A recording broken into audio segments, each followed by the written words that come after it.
Hey there, kids. It's Dad coming to you from the shed here today, and I'm wearing my winter coat because it's December now and it's chilly, and I don't want to turn the heaters on and make it too loud so you can't hear me talk. I'm going to unpack some of the things I gave in the Napoleon Hill video for you. So let's start with number one, which was don't let trivial things ruin relationships.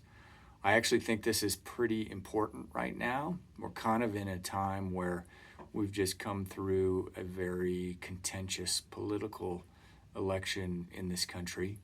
And we live in the age of social media where everybody waves their flag, puts their opinions out, all that kind of stuff. And because of these things, we're seeing a lot of basically trivial things, truthfully, ruining relationships. Now, some people might say, well, these aren't necessarily trivial things. At the end of the day, they really are, because who makes the most important decisions in your life? It's not the government or a politician or something like that. It's you, right?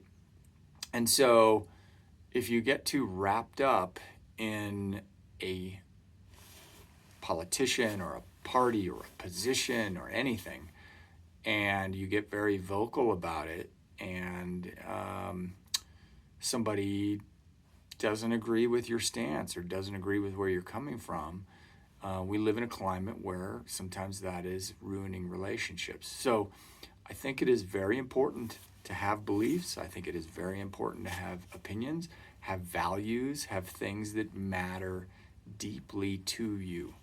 But at the end of the day, when you're on your deathbed, what is going to matter to you most is that you nurtured the relationships in your life.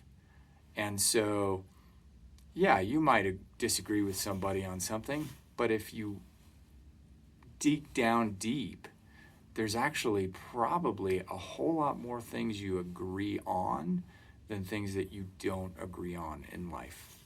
You know, I'm lucky enough to have three very good friends, very close friends. But honestly, we're very different people in how we see some things in the world. We're able to have discussions about those things without ruining our friendships and stuff like that. You know, and one way to basically come at any situation, I think, that can be helpful is if you find yourself in a contentious conversation or something that is bringing up intense emotions with somebody that you care about, don't ever be afraid to dial it back, and in some cases say, hey, I'm sorry, I'm not trying to offend you. You know, it's not worth ruining a relationship to get your point across. So anyway, that's my 2 cents for today. Love you, Dad.